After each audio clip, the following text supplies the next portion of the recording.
The orbit equation is central to quantifying the types of orbits that a planet can have in orbiting around the sun. And to find it, we're going to have to do a little bit of math.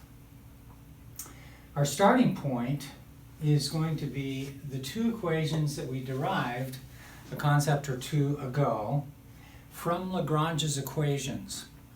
We had an angular Lagrange equation that gave this result.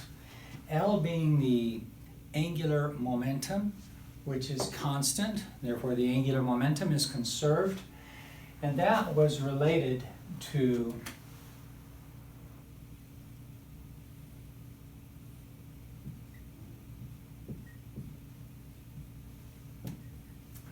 here's the position of the planet, here's the position of the sun.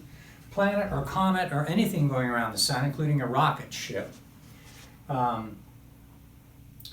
and phi are in polar coordinates, so R is the distance between the sun and the planet. Phi is some angle that we measure. This one, that's the angular Lagrange equation, gave this result. The radial Lagrange equation, the one that had to do with motion in the radial direction, gave us this equation of motion from concept 8.5, 3 concepts ago. And then in the just previous concept, we were able to write down the effective potential for the gravitational potential. So this is minus gmm over r that we derived a while back, the gravitational potential energy. And this is sometimes called the centrifugal barrier.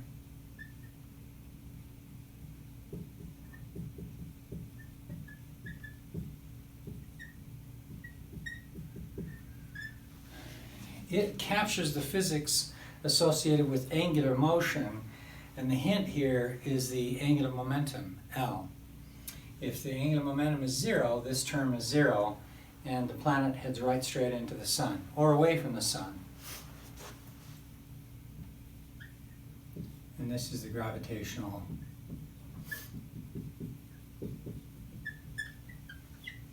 potential energy, or sometimes called the gravitational potential. So we're going to try to solve these equations. The trouble is, well, this one's already basically solved. And what this angular Lagrange equation does for me is, since there's no phi dependence anywhere, but there is a phi dot, so phi depends on time, this allows me to eliminate phi dot in terms of r squared. And then we can deal only with r, and that's in fact how we got to this point here. This equation, U effective, depends only on r, and we get mr double dot. So that's what we have to solve. How are we going to solve it? The hint is right up here. We're going to use the substitution U equals 1 over r. Why would we bother with the substitution? The answer is that this equation is brutally nonlinear. Not just a little bit, but brutally. Why? Well, this is r is a function of time, and that's what we're trying to find. So here's its second derivative with respect to time, and that's a linear term because it doesn't depend on r double dot or the square root of r double dot or anything like that. But for this equation to be linear, all the other terms in the equation must have r or r dot or r double dot raised to the first power, not squared, not 1 over, not square root, not sine, or anything like that. Is that true? Well, U effective is right here. It depends on 1 over r squared. When I take that derivative with respect to r, right here, of 1 over r squared, I'm going to get minus 2 over r cubed. That is not an r raised to the first power in the numerator. Neither is this. It's going to give us a 1 over r squared. This amazing substitution will allow us to convert this brutally nonlinear equation into a linear equation that we can solve. So that's going to be the primary objective for this concept. Let's just have at it. I'm going to have to find r double dot. There's one more thing I want to do before I have at it. sometimes, and this is a good example of that sometimes, it is helpful to forget about the time dependence and simply ask, what is r as a function of phi? So if we consider r as a function of phi, and we forget about the fact that it's a function of time, then we can actually solve the equation. So we'll really be looking for r as a function of phi. So with all that, and why is that helpful? Well, if you give me phi, I can solve for r, then I can tell you how far it is from the sun at that value of phi. It looks like this value of phi is 30 degrees or so. And I can tell you how far it is from the sun. You give me phi of 90 degrees, I tell you how far it is from the sun. That gives the shape of the orbit, even though it doesn't give exactly at what time you are at different portions of the orbit. All right, so we need r double dot. But to get r double dot, I need r dot. So let's find r dot.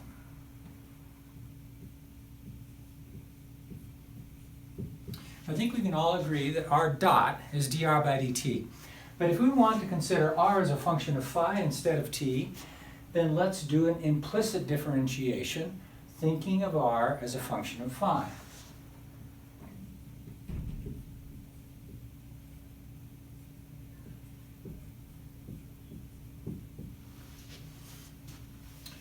All right, but r is 1 over u. So I'm going to put, instead of r here, I'm going to put 1 over u.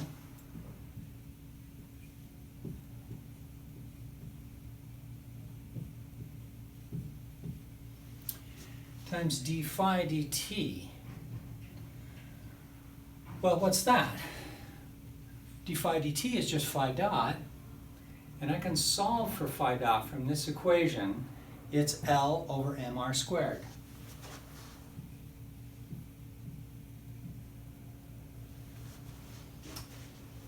Well, miraculously, 1 over r squared is just u squared. And I can take this derivative with respect to phi. Let's go ahead and take this derivative. The derivative with respect to phi of 1 over u is minus 1 over u squared times du d phi.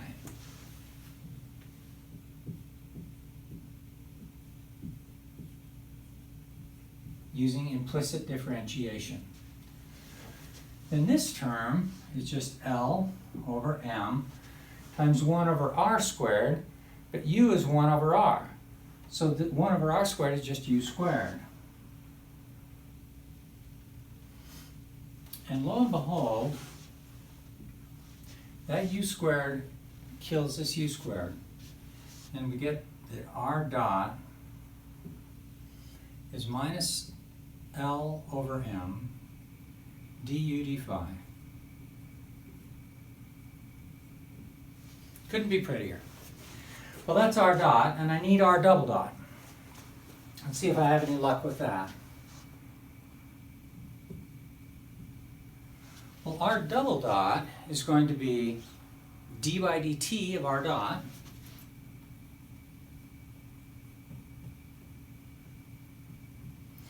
r dot we've just done. And we're going to think of r, well, just as we're thinking of r itself being a function of phi, we're going to think of r dot as a function of phi. So in the same way that r is being thought of as a function of phi, u, which is 1 over r, we're thinking of it also as a function of phi. So this is a function of phi, so we can just do an implicit derivative here, dr dot by d phi by dt. The derivative with respect to the new variable times the variable derivative of the variable with respect to the time. Well, again, this is phi dot. R dot we already worked out.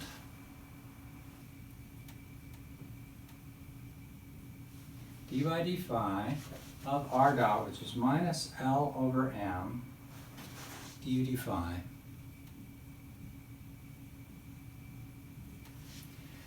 That takes care of that term. D phi dt is just phi dot, and from here, phi dot is L over mr squared. And that r squared here, 1 over r squared is just u squared like before.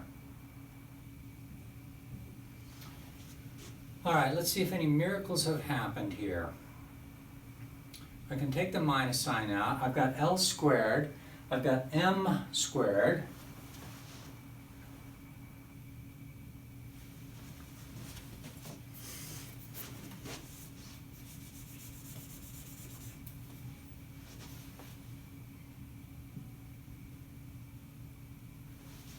Minus L squared over m squared times u squared,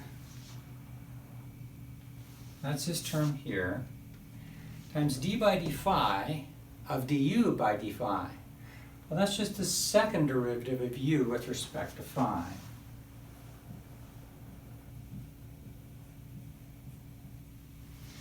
So there's my r double dot. That was a lot of work, but we've got it in terms of u now, and we're thinking of u as a function of phi. So that'll take care of the left side of this equation. The right side, we're going to just have to do by brute force. I got to take d by dr of u effective. Let's do that.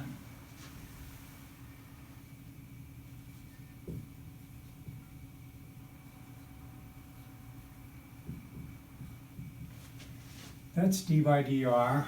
Let me move that down. I'm a little worried about it being off screen. D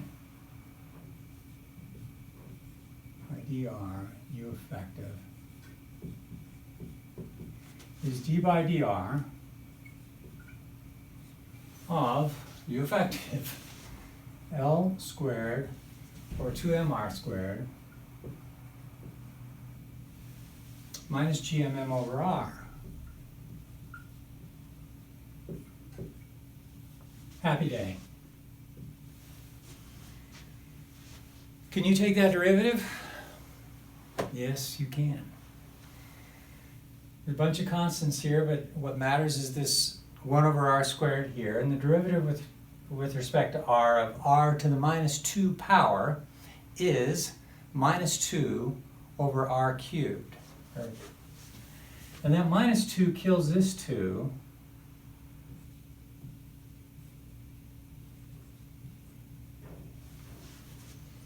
Giving that for the first term. The second term, derivative of 1 over r with respect to r, is minus 1 over r squared. The minus will kill this minus, giving us a plus.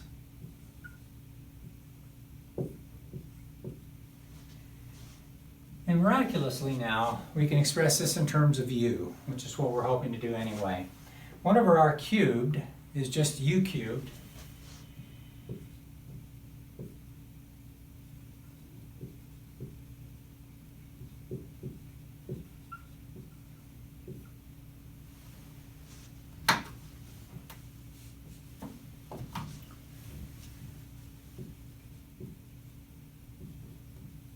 One over r squared is just u squared.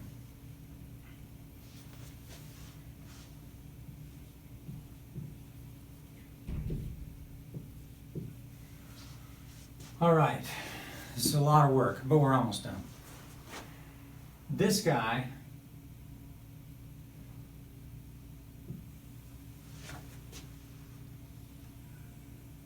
is going to go in here, and this guy is going to go in here. Merry Christmas. M, R double dot. Here's R double dot.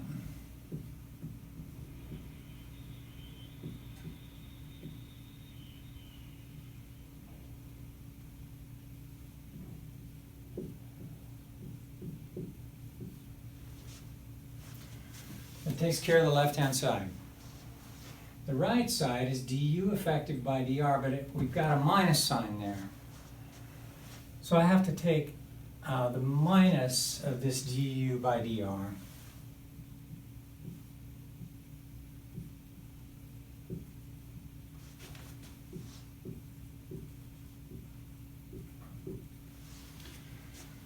All right.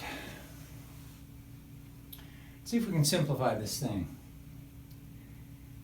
I've got a d squared u d phi squared. I'd like to get that on the left side of the equation all by itself. So first of all, let's multiply everything through by a minus sign. It'll make that plus, this minus, this plus.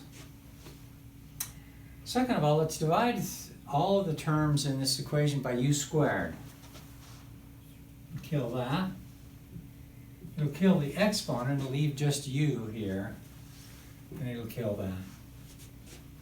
And third of all, what we have left over now is L squared over M. Let me multiply through by M over L squared, leaving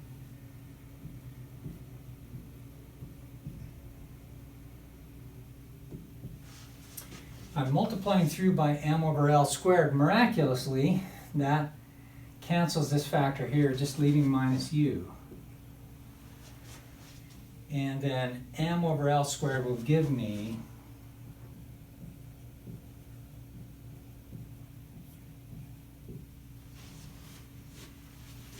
tell me about that equation of motion, or equation.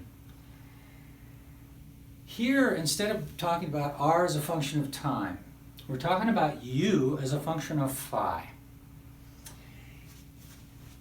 This is a second derivative of u with respect to phi. This is a linear term. It depends on u, not on 1 over u, square root of u, sine of u, or anything like that. That's linear. This is linear. And this is a term that does not depend on u. So this is a non-homogeneous term, a non-homogeneity.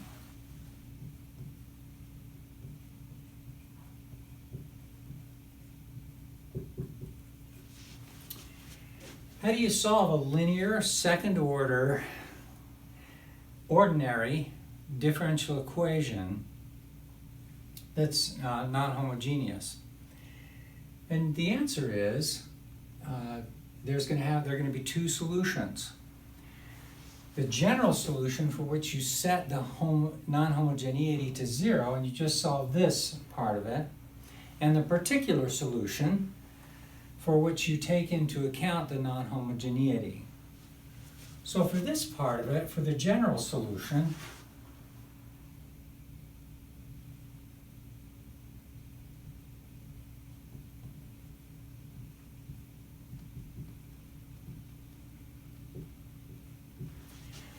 I claim that this is the solution. Setting the non-homogeneity to 0, I claim that this satisfies this. In fact, you've seen this equation many times so far, probably in your math classes as well. This looks like the equation, the first time that I think that we saw it was maybe for the mass spring system, which is mx double dot equals minus kx. Plus or minus, well, there's a constant here, the k and an m, but don't worry about them. The phi double dot equals minus g over L times phi for the pendulum that oscillates with small amplitudes.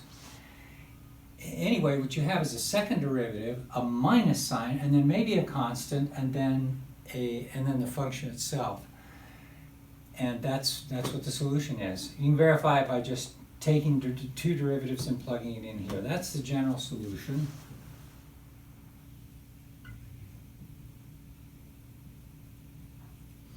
But to get a complete solution of a non-homogeneous problem, you also need a particular solution. And I claim that that particular solution is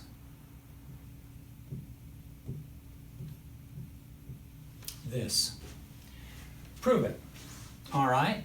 The particular solution, this solution had better satisfy this entire equation. If you set u equal to this constant and you plug it into this equation, what do you get from here? Well, u is a constant. Its derivative with respect to phi is 0, and so its second derivative must also be 0. So that term is 0. U is equal to this, gmm squared over L squared. Put a minus sign in front of it, and then here you have the non-homogeneity, which is the same thing with a plus sign in front of it. That adds up to 0. It satisfies the equation. It's the simplest thing in the world. It's almost beautiful. So it really, and some might ask, well, how in the world did anyone ever come up with that u equals 1 over r substitution, which made our lives so much simpler? And the answer is I don't know. But I suspect that somebody in the deep dark history could have been Newton himself who did this calculation. Well, it probably was Newton. Tried a bunch of substitutions and just like throwing muck at the wall and see what sticks, and this one worked. It just was miraculous. So we are also going to do, we're going to set b equals 0. This is a choice of coordinate system for which the radius achieves a minimum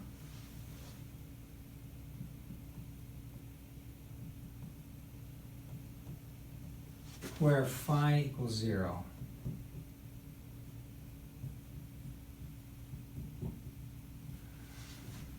So if that's just a claim, you'll see as soon as we get the equation that it is in fact true.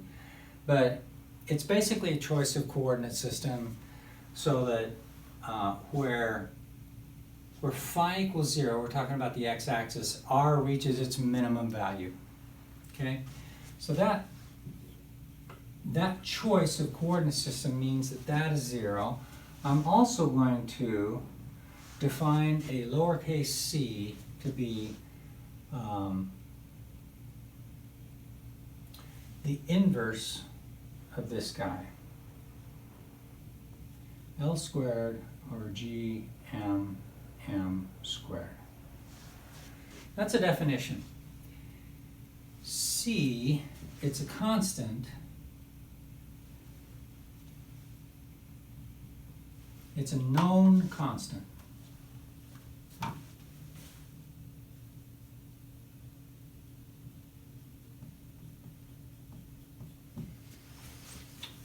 How do we know it? Well, I know G, I know the mass of the sun, I know the mass of the planet, I can plug them in.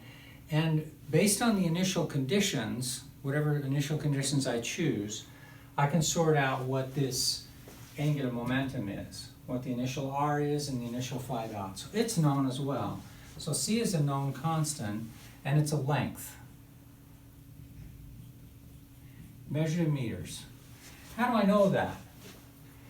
Well, U is 1 over a length, because it's defined as 1 over r. U is 1 over a length, and I've defined C as 1 over this constant. So C itself is has to be a length. Finally, see if I've got, trying to find a spot where I can finish this. Maybe I'll try and fit it in here. U is a cosine phi plus 1 over c. That's this equation right here, where c is L squared over gmm squared. That's 1 over this. But I'm not interested in u. U is just a device to get me to where I wanted to get. I am interested in r. I want to know the radius, not 1 over the radius. So what is r equal to? It's 1 over u.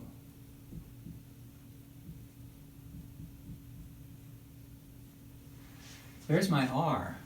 And you're starting to see now that we have succeeded in our goal to try and determine what r is as a function of phi.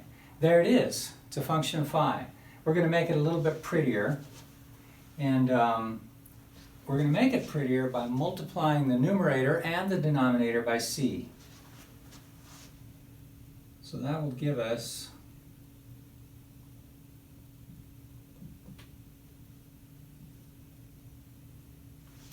when I multiply the numerator by c, I just get c in the numerator. When I multiply the denominator by c, I get c over c. That's our old friend 1. And we multiply a cosine phi by c, and that gives us our old friend, or maybe not old friend, new friend, epsilon cosine phi. You see, what in the world is epsilon? Epsilon is c times a. And it is called the eccentricity.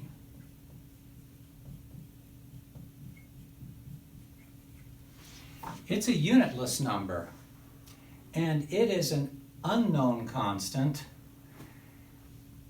because it involves the constant a. Well, it'll be determined also. We can determine epsilon as well. But this will turn out to be important in understanding the different types of orbits. And yes, you're right, your intuition serves you well. The eccentricity measures how eccentric that ellipse is going to be. Eccentricity of 0 will give us a circle, and an eccentricity approaching 1 will be approaching a parabolic orbit. And then we'll also talk about hyperbolic orbits in the next concept.